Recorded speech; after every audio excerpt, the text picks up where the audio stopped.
Look at the stars. Not the gentle stars of the quiet night sky.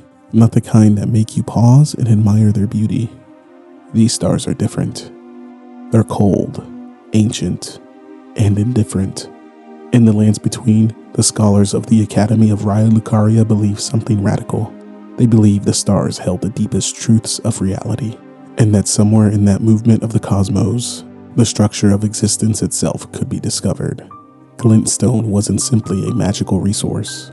It was crystallized starlight, fragments of the universe made solid. To study Glintstone was to study the stars themselves, and if someone could understand those fragments deeply enough, they believed they might understand everything. But Elden Ring quietly raises a darker possibility, not about knowledge itself, but about what happens when the pursuit of knowledge begins to consume the person seeking it.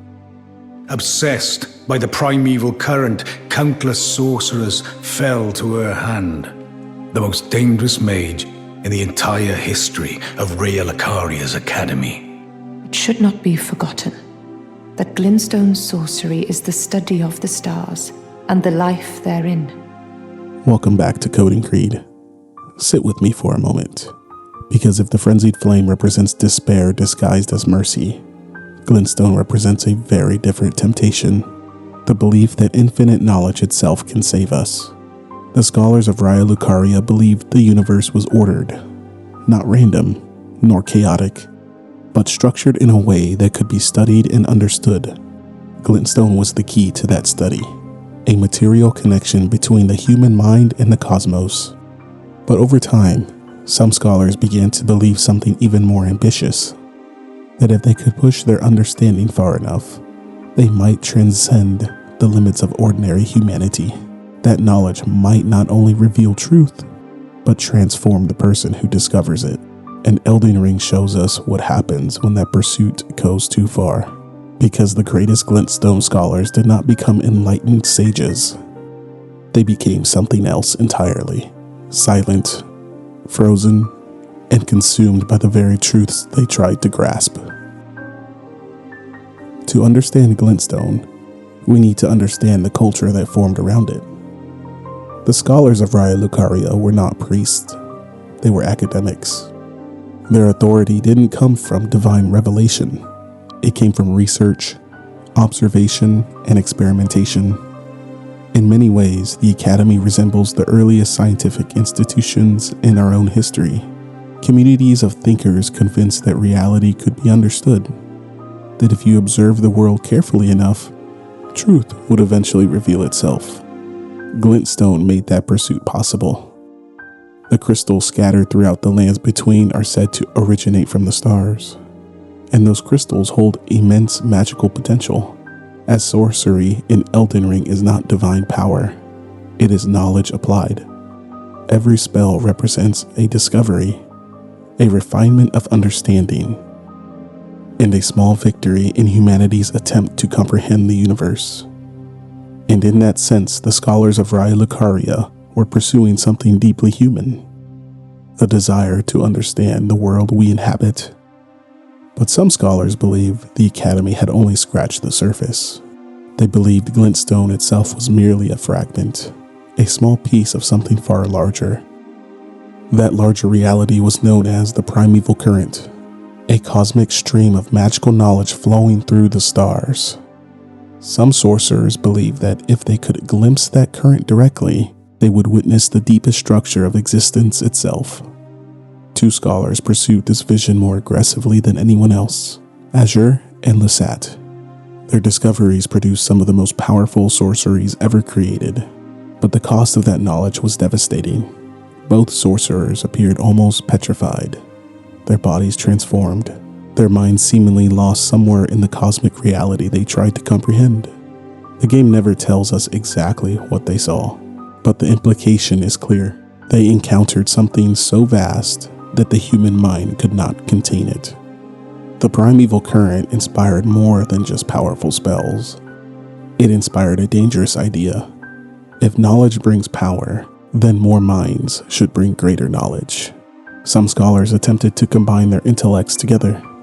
The result was the Graven Masses, grotesque spheres composed of fused sorcerers, a living collection of minds. The theory was simple.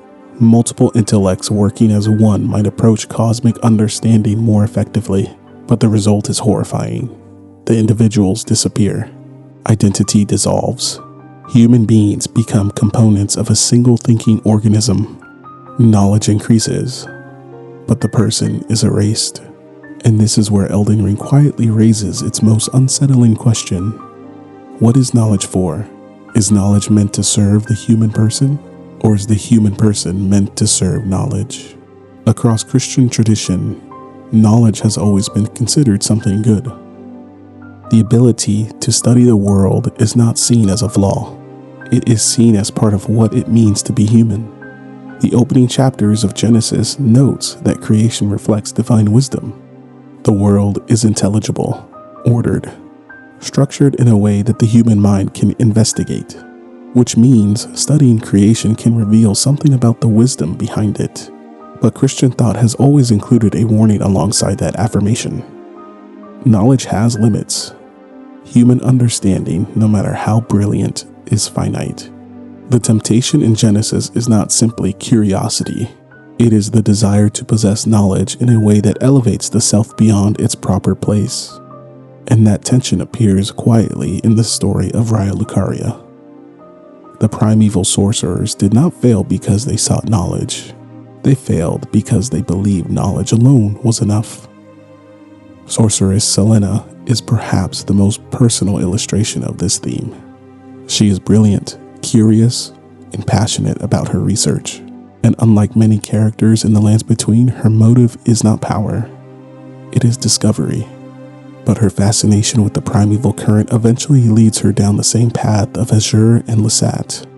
If the player helps her complete her research, she ultimately transforms into a Graven Mass, a living sphere of scholars. The pursuit of knowledge consumes the person pursuing it. It is one of the most unsettling quest outcomes in the game. Because Sellen is not necessarily malicious, she is simply unwilling to stop. The deeper tension Elden Ring explores is not between ignorance and knowledge. It is between knowledge and wisdom. Knowledge asks, what is true? Wisdom asks, what is the truth for? Throughout Christian tradition, wisdom has always been seen as something deeper than intellectual mastery. It is not simply the accumulation of information. It is the ordering of knowledge toward the good. Truth is not meant to erase the person discovering it. It is meant to illuminate them. The tragedy of the primeval sorcerers is not that they sought truth. It is that they believed truth alone could transform them. But knowledge without wisdom does not elevate the person. It dissolves them. The scholars of Raya Lucaria gazed into the stars, searching for ultimate understanding. And perhaps they found something real, but in the process, they discovered something else. The human mind can reach extraordinary heights, but it also has limits. The deepest truths in the universe are not meant to erase the person who discovers them. They are meant to illuminate them. And that difference is the difference between knowledge and wisdom. If you enjoy exploring the theology hidden inside games like Elden Ring, subscribe. Next time, we're decoding Ranni's ending and the Age of Stars. Also tell me, do you think the primeval sorcerers discovered truth or lose themselves chasing it?